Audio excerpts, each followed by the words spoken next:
Since its release, Skyrim has been home to thousands of mystical and magically inspired mods aimed to inject more wonder and fantasy to your already enchanted world. And while this is a fantasy game filled with monsters and lost civilizations of elves, today we're going to take up a challenge to strip away as much as possible that makes up the magically induced side of the game and replace it with a theme that, while being of a different ilk, can offer a fresh but harsh new experience to the now medieval land of Skyrim. In this video, I wanted to showcase a selection of mods aimed to transform this 10-year-old game into a land more fitting to something you'd experience traversing around a more medieval themed world. From transforming all the cities in the game into bustling towns filled with peasants and lords alike, to introducing a variety of new weapons and armour that are more suited to a semi-realistic medieval theme, and overhauling many of the characters and NPCs you'll meet across the world into more realistic counterparts of which you would more likely see in real life, and all while trying to maintain what makes Skyrim beautiful in the first place, with great new world additions. Today we're going to cover it all. No matter if the mods are new or old, in this video you're going to see a massive selection of additions that can transform your game into the medieval province that we're designing it to be. So with that being said, let's transform Skyrim into a realistic medieval game.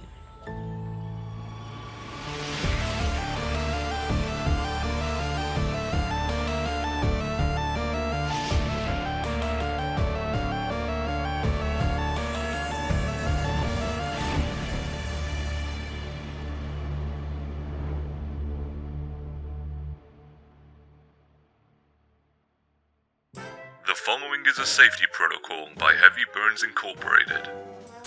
Do you like free money?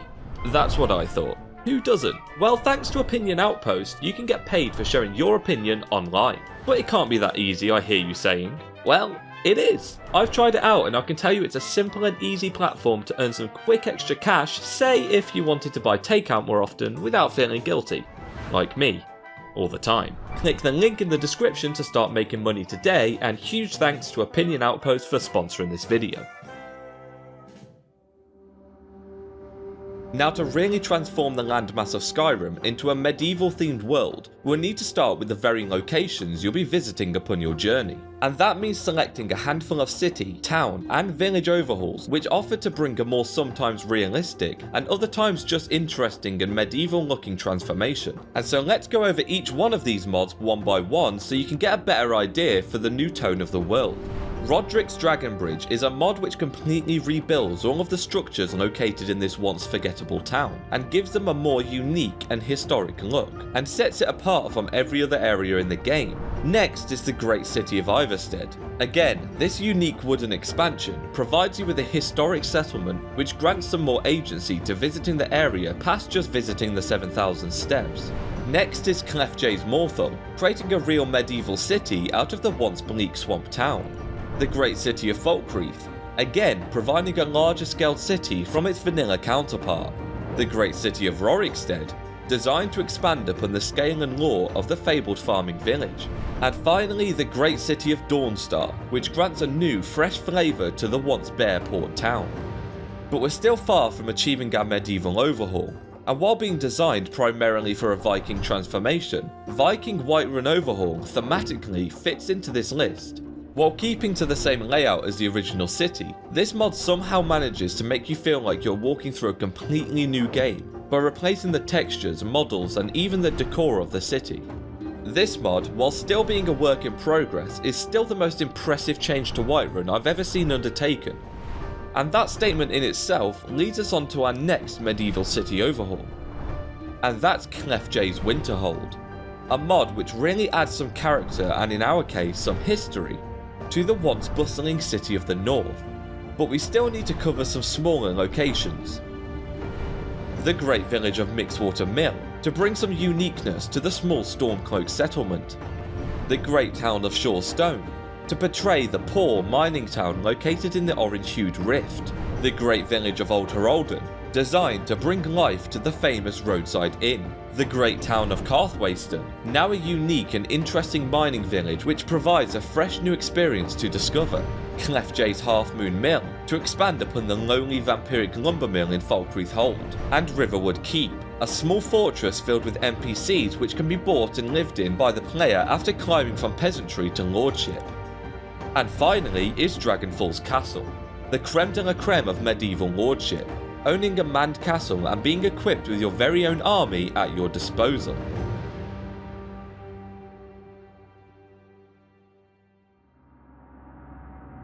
So now we've got the basic theme taken care of, and completely transformed many of the locations of Skyrim into as close to unique medieval settlements as possible. We should take a look at the armory that both the player and all the NPCs will encounter and be equipped with. So how about we start by replacing all of the armors? Credo, Medieval Skyrim Overhaul, is a mod which sets out to replace the entire level list of items in the game, in order to supply each and every faction or guard with medieval styled armors. This includes the Imperials, and as a result Solitude Guards, Whiterun Guards, Windhelm Guards, and as a result Stormcloak Soldiers, Falkreath Guards, Riften Guards, Markarth Guards, Morthal Guards, Dawnstar Guards, Winterhold Guards, and finally, collectively ebony, steel and leather armors have also been replaced. This mod, paired with the new location overhauls, almost single-handedly removes any resemblance to the fact that you're playing Skyrim. But we're not done there. Vaultman 30's Armour Extended is another mod which, alongside Credo's overhaul, will pretty much cover every single armour type in the game, and as a result, dress the people and enemies of Skyrim in a historic medieval fashion, and really bring some life and believability to the world and its NPCs as you explore it. And finally, in the armour department, we're also going to be using the sets you're currently seeing on screen in order to provide more variety and progression for the player to choose from. But what about the weapons, I hear you asking? Well, as much of some of these aren't exactly accurate historic blades, I've tried to provide a list of really cool and interesting weapon mods that can definitely fit into the theme, and at the same time are just cool to use and provide a bunch of variety across your playthrough. Each of these unique weapons are designed to bring you a new fresh feeling to both crafting, looting, and most importantly fighting as you progress through your medieval playthrough, and as standalone mods really help to give more variety to the arsenal that you can acquire as you adventure around Skyrim. But while each of these individual weapons play their part in buffing up the crafting and level lists, some additional larger weapon packs can also be added. The first is the familiar, somewhat historically accurate weapons and Viking gear, which, although having Viking in its name, really adds a bunch of great thematic, somewhat historically accurate weapons to the level list. The second is a mod by the name of Epoch Weapon Pack, which provides the player with 2 new blade weapons and also 2 new staffs, although we're just going to ignore the staffs in context to our theme. But both the one-handed dagger and the two-handed flamberg provide great additions to enhancing our transformation. And finally, the last weapon mod featured in this video will be the Baltimore Weapon Pack, which introduces 3 new weapons and a buckler shield in order to finalise our medieval armoury selection for this video. And with this, it's about time to move on to our final section of the video, the world.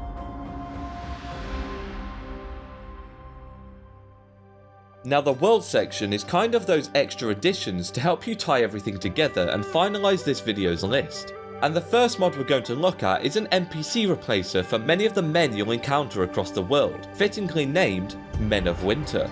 And for a while I thought about how best to show you this mod, as it quite frankly affects so many NPCs that I couldn't possibly show them all in one video, right? Right?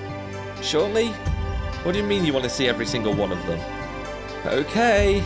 Athis, Velothor, Bolgrith the Greater, Belrun, Brynrolf, Brunwolf for Winter, Brynla, Benor, Cicero, Cosnach, Captain, Verloth, Dogwort, Dekethus, Eltris, Enthir, Emperor, Aranda, Erica, Esbern, Erit the Slayer, Falcon, Farkos, Galmos, Stonefish, Gorbash, Goldir, Hadbeer, Hrongar, Idalath, John, Kodlat, Lokir, Madanat, Mercurio, Mercer, Mirak, Naeloth, Ulfrid, Quintus, Ranlis, Raylov, Runhill, Rogi, Notbis, Skjor, Stendarr, Scouts, Winnie Marshes, Storn and Sheyo, Tullius and Ulfric, Zara, Vilkas, Vignar, Greymen, Forstag, Come that's about all the names.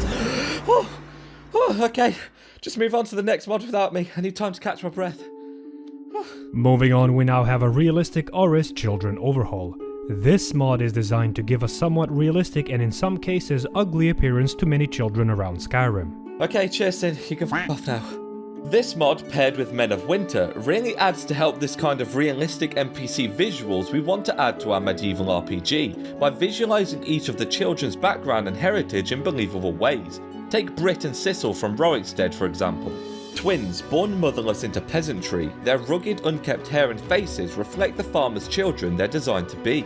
And they even both look a little sad all the time due to their malevolent and distasteful father. And Brit, being the bully of the two, is reflected in her appearance. And this sentiment crosses over to every single child in the game, all being specifically designed in order to reflect their family, story, and personality, in a way that really makes each one of them stand out from one another. Again, for example, let's look at the other side, the children of Yol Hahkun.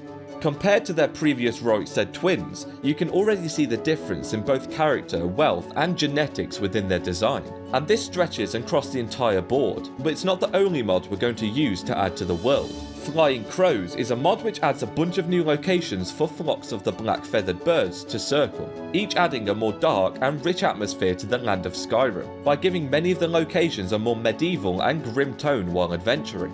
And speaking of bringing a more medieval tone to the world, we're finally going to be affecting the very magical essence that makes up Skyrim, and almost completely removing it in order to keep you immersed in the historic theme we're working with.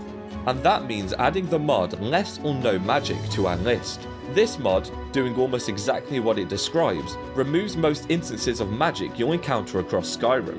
And this means mages will now attack using weapons instead of spells, and there will be very little, if not any trace of spell tomes found across the world. This mod does not, however, affect certain magical creatures such as Spriggans, Dragon Priests or Dragons, but does change Hagravens to now choose melee attacks over magical ones, and has given them and the mages a slight buff to balance them into the world. And together, combined with the new weapons and armors, the new NPC appearances, and most importantly, the overhauls to many of the towns, cities and villages of Skyrim, we now have a fresh, more realistic but equally as interesting world to partake in your next adventure. And that's going to do it for this video. I really want to give a massive shout out to our Discord members for submitting mods to add to this video, and equally our moderators for helping me organise and check the list. We're also almost at 1,000 members over there, so join us using the link in the description and partake in the festivities. Also, this week's Twitter shout out goes over to Lefonekio. And if you wanted to be shouted out in my next video, which may or may not be the Dragonfall Overhaul, then retweet my pin tweet about this video over on Twitter. But other than that, there's not a whole bunch else to say. Don't forget we're still aiming for that 100k mark by 2022, so subscribe if you want, and I'll see you in the next video. Take care.